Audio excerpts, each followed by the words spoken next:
unsur yang merugikan keuangan negara atau perekonomian negara. Menurut penjelasan umum Undang-Undang Nomor 31 Tahun 1999 yang dimaksud dengan keuangan negara adalah seluruh kekayaan negara dalam bentuk apapun yang dipisahkan atau yang tidak dipisahkan, termasuk di dalamnya segala bagian kekayaan negara dan segala hak dan kewajiban yang timbul karena a. berada dalam penguasaan, pengurusan dan pertanggungjawaban pejabat negara baik di tingkat pusat maupun daerah. B. Berada dalam penguasaan, pengurusan dan pertanggungjawaban badan usaha milik negara atau badan usaha milik daerah, yayasan, badan hukum, dan perusahaan yang menyertakan modal negara atau perusahaan yang menyertakan modal pihak ketiga berdasarkan perjanjian dengan negara.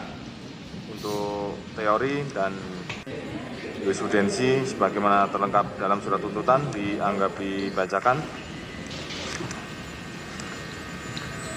Berdasarkan fakta hukum yang telah diuraikan dalam pembuktian unsur melawan hukum dan unsur memperkaya diri sendiri atau orang lain atau suatu korporasi sebelumnya, maka fakta-fakta hukum tersebut secara mutatis mutandis dipergunakan dalam unsur ini.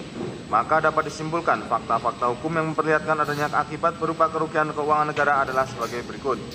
Bahwa PASDP Persero selanjutnya disebut PT ASDP merupakan BUMN yang berbentuk perusahaan perseroan berdasarkan Akta Nomor 9 tanggal 24 November 2004 dari Notaris Yualita Widyadari yang bergerak di bidang bisnis, jasa penyeberangan dan pelabuhan terintegrasi dan tujuan wisata waterfront, di mana saham PT ASDP 100% dimiliki oleh negara Republik Indonesia. Bahwa akuisisi yang dilakukan oleh PT ASDP terhadap PT Jembatan Nusantara serta afiliasinya diawali dengan adanya kunjungan haji ke kantor PT ASDP untuk mengucapkan selamat kepada manajemen baru PT ASDP Persero dipimpin oleh terdakwa 1 Ira Puspadewi selaku direktur.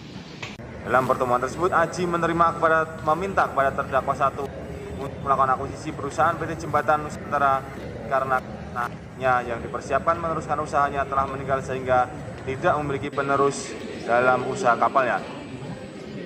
Bahwa pada uraian unsur melawan hukum dapat disimpulkan telah terjadinya tindakan melawan hukum dalam pelaksanaan KSU dan akuisisi PT Jembatan Nusantara oleh ASDP tahun 2019 sampai dengan 2022, yaitu melakukan perubahan keputusan direksi nomor 35/HK.201 ASDP strip 2018 tanggal 19 Februari 2018 menjadi keputusan direksi nomor KD 86/HK.102 ASDP 2019 tanggal 6 Maret 2019 yang bertujuan untuk mempermudah pelaksanaan KSU antara PT ASDP Indonesia Ferry dan PT Jembatan Nusantara dengan cara menambahkan ketentuan pengecualian persyaratan untuk kerjasama usaha atau KSU.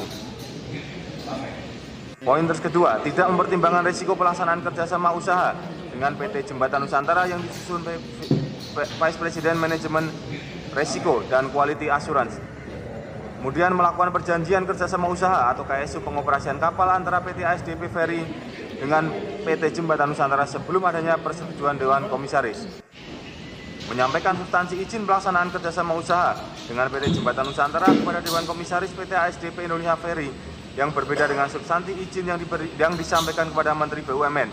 Melakukan pengkondisian penilaian 53 kapal PT Jembatan Nusantara oleh KJPP Mutakin Bambang Purwanto, Rojak Muswatun dan rekan KJPP MBPRU. Mengabaikan hasil uji tuntas teknis engineering due diligence PT Biro Klasifikasi Indonesia atau PTBKI dalam proses akuisisi terkait dengan tidak mengakuisisi 9 kapal PT Jembatan Nusantara yang kondisinya tidak layak. Tidak mempertimbangkan usia kapal milik PT Jembatan Nusantara dalam menentukan opsi skema transaksi jual beli. Melakukan pengkondisian valuasi 100% saham bisnis serta aset PT Jembatan Nusantara dan afiliasinya. Memilih menggunakan discount of like marketability atau DELOM yang lebih rendah yaitu DELOM 20% daripada opsi DELOM 30% yang diusulkan KJPP Suwendo Rinaldi dan rekan KJPP SRR. Melakukan kesepakatan harga atau transaksi akuisisi sebelum ada penilaian final dari SMI dan KJPP SRR terkait nilai valuasi saham bisnis PTJN dan 11 kapal milik afiliasi PTJN. Kemudian melakukan penundaan docking rutin tahunan 12 kapal milik PTJN dengan tujuan untuk mengalihkan beban pemeliharaan rutin terjadwal tahun 2021 kepada PT ASDP Indonesia Ferry sebagai pemilik baru PT Jembatan Nusantara. Bahwa perbuatan melawan hukum tersebut bertentangan dengan pasal 97 ayat 1, 97 ayat 2 Undang-Undang Nomor 40 Tahun 2007 tentang perseroan terbatas junto pasal 11 Undang-Undang Nomor 19 Tahun 2003 tentang badan usaha milik negara yang berbunyi sebagai berikut dianggap telah dibacakan.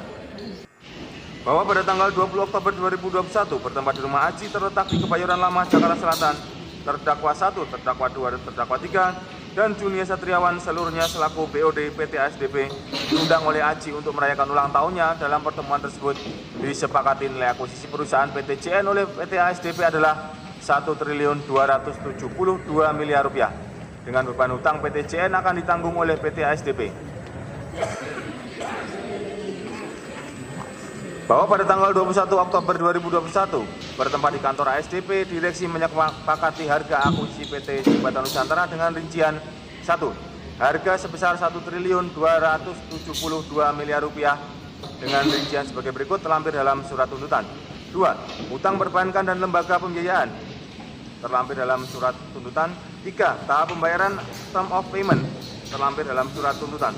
Bahwa sejak tanggal 24 Februari 2022 sampai dengan tanggal 28 September 2022, PT ASDP melakukan pembayaran akuisisi PT Jembatan Nusantara oleh PT ASDP dengan rincian sebagai berikut, termuat lengkap dalam surat tuntutan, dianggap dibacakan.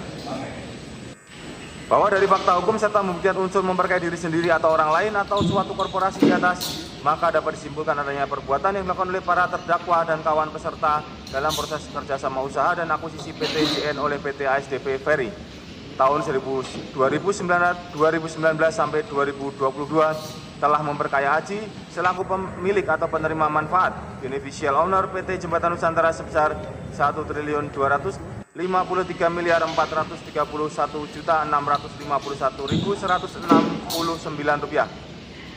Bahwa berdasarkan laporan penghitungan kerugian keuangan negara LHAF nomor 08 DNA 05 2025 tanggal 28 Mei 2025, kerugian keuangan negara atas dugaan tindak pidana korupsi dalam proses kerjasama usaha dan akuisisi PT JN oleh PT ASDP sebesar Rp1.541.431.651.169 dengan rincian sebagai berikut, termuat lengkap dalam surat tuntutan.